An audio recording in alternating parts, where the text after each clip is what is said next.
NextGen Economy Podcast, accelerating breakthroughs.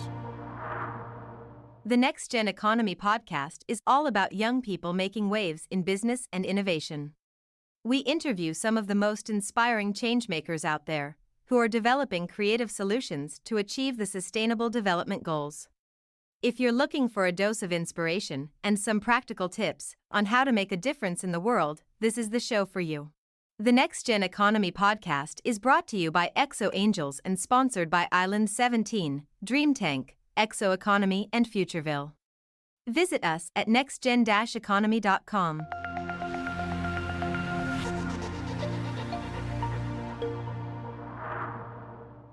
One of the things we also wanted to share with you today is, you heard Salim say that he and I started talking about this project back in 2016, and I think it was maybe a few months later in early 2017, we were putting together this concept that we were calling Now to DAO. And I look back now and I laugh, right? Because now I was thinking it was we were going to get there really quick. This was 2016, 2017, Salim. And the great news is that now we actually do have a path to both opening ExO, continuing on its journey. It's been operating as a proto DAO in certain areas for quite some time through the ExO economy, but also for a much larger play. And I thought we would talk a little bit about that today on this near fourth birthday. Do you want to share some of that, Salim? Well, I think, the reason you want to do a DAO is because it scales and people can self-subscribe and self-provision onto it.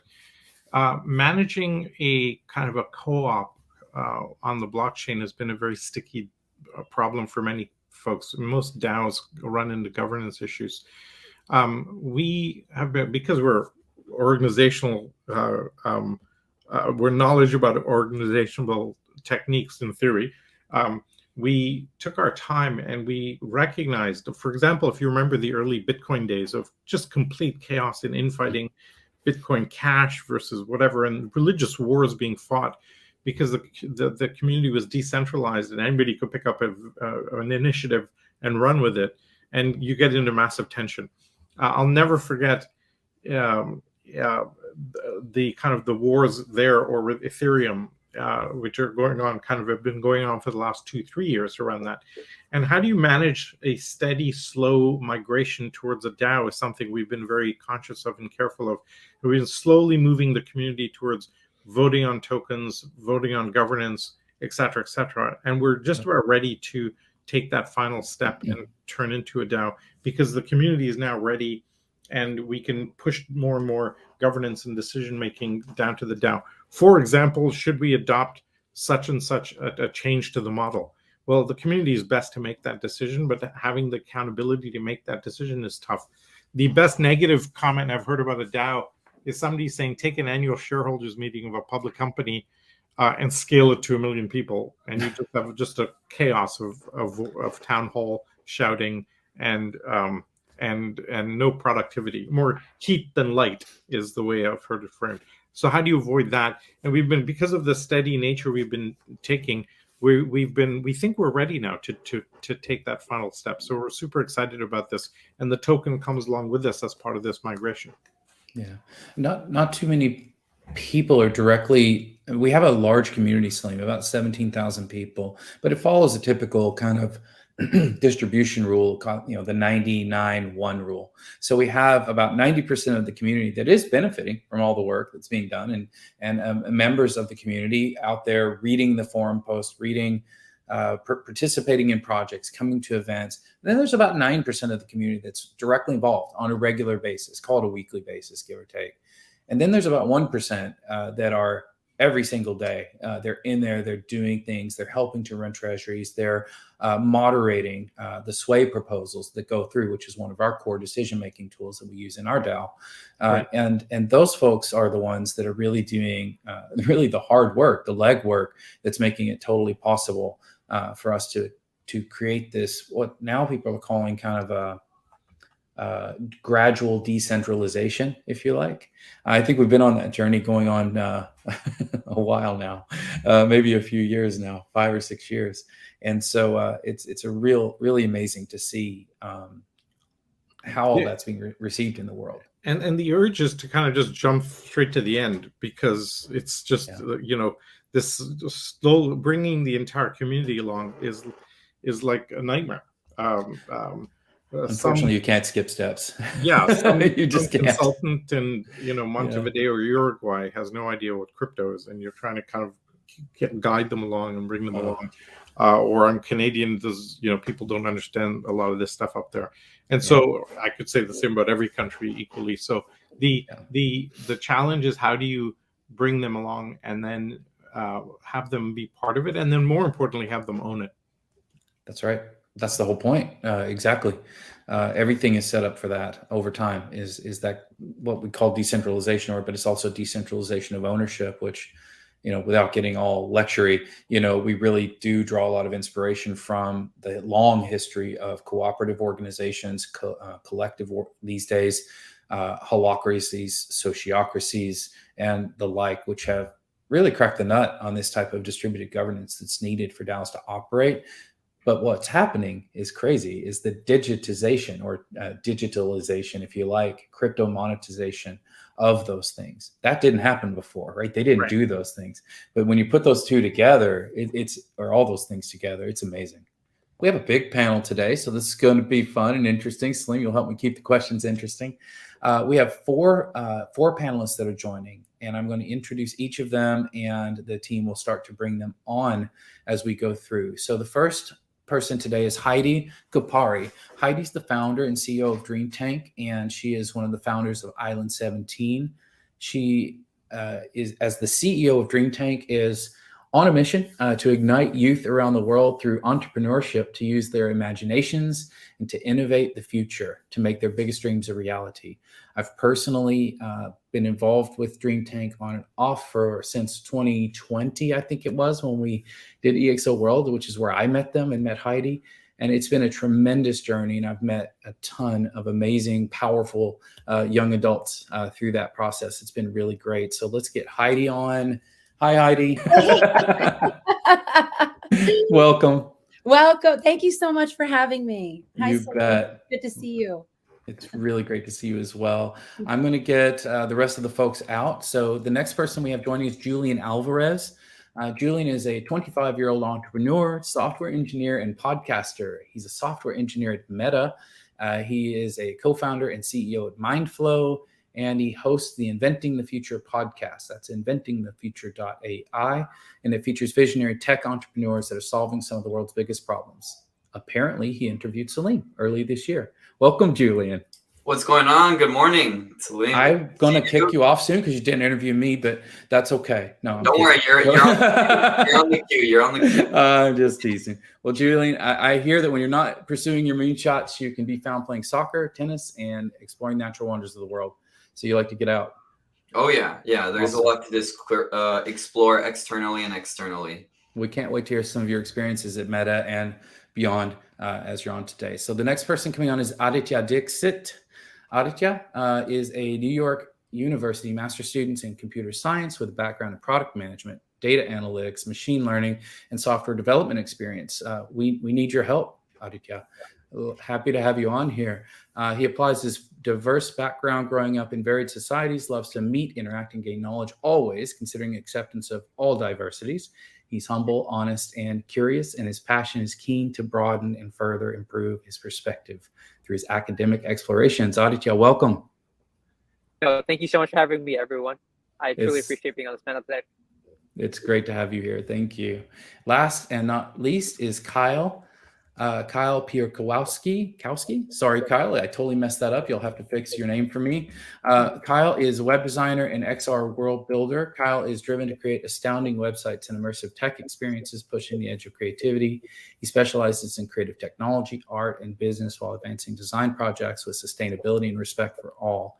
And one of Kyle's works that I have seen, and we will probably see in just a little bit. Hi, Kyle. Is one of the flyover of Island 17 and some of the design there. So you'll be able to talk about that perhaps in a little bit and how you did that and what it's been like to design a 3D metaverse. Totally. Thanks for having me. Yeah, it's Pi Orkowski, so you were close. Oh gosh. All right. Thank you for that. Yeah. No I worries. do my best, but yeah, it never, I always get at least one wrong. All good. All right. Well, so we're here today and we've got a bunch of questions for all of you. Salim and I will probably take turns asking questions. And I just want to invite you, the panel, if something comes to your mind and you're like, hey, I want to ask a question, do it. It's a little bit of a DAO-like thing to do. Just let us know. And we're very happy to entertain those questions as well if you come up with something good. Okay. First and foremost, we're talking about a project called Island 17 a little bit today. Island 17 is using NFTs. It's a 3D metaverse environment. It's gamified. There's a whole lot going on there. And one of the things I wanted to ask first is, what is it that inspired you or encouraged you? And we can take turns on this. Just raise your hand if you'd like to break in. What is it that inspired you to focus on the United Nations Sustainable Development Goals as the subject matter for Island 17? Who would like to go first? I'll share.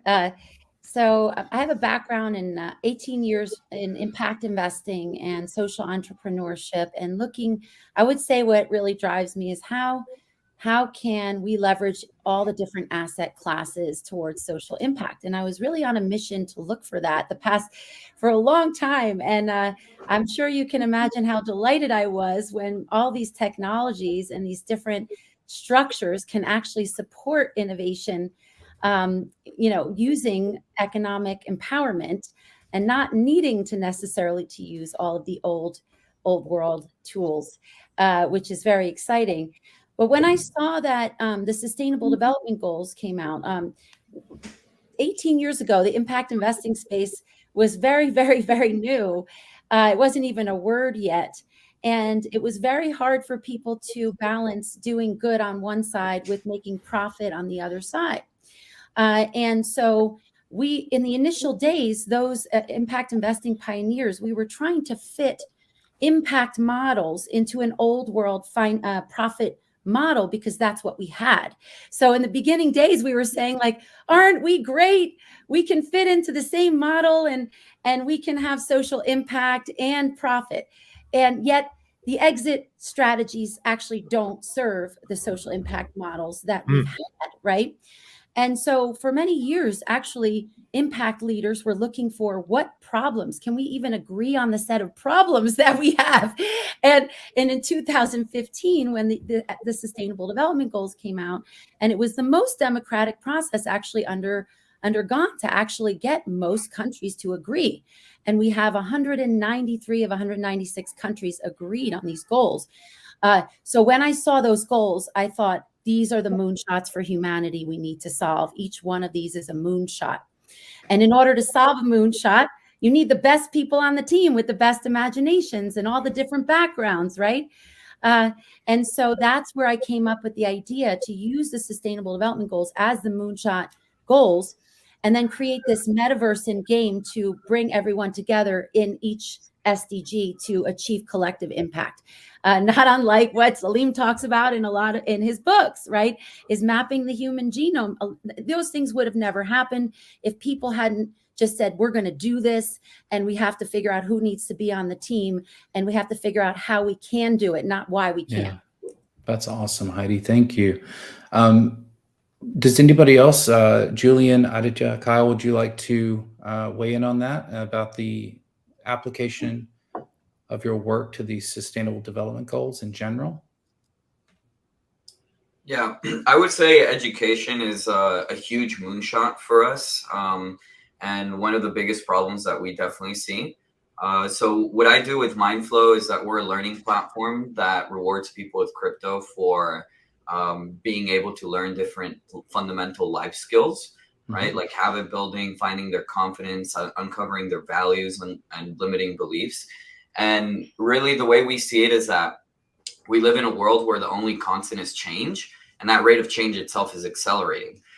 So the need for learning has never been greater. And in fact, as we all well know, many jobs are being lost to automation, technology, and whatnot.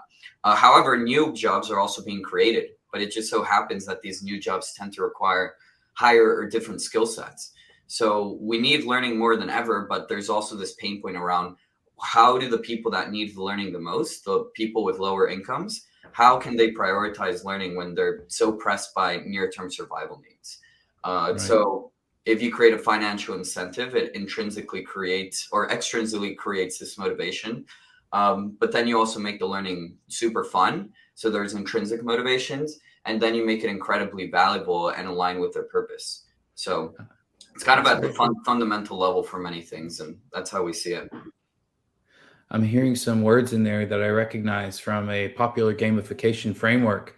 One of the interesting things that you've all done on Island 17, is you've adopted the concepts of gamification, which is the application of game design techniques to non-game environments, oftentimes, for other reasons. In this case, trying to solve for or motivate people to solve for the SDGs.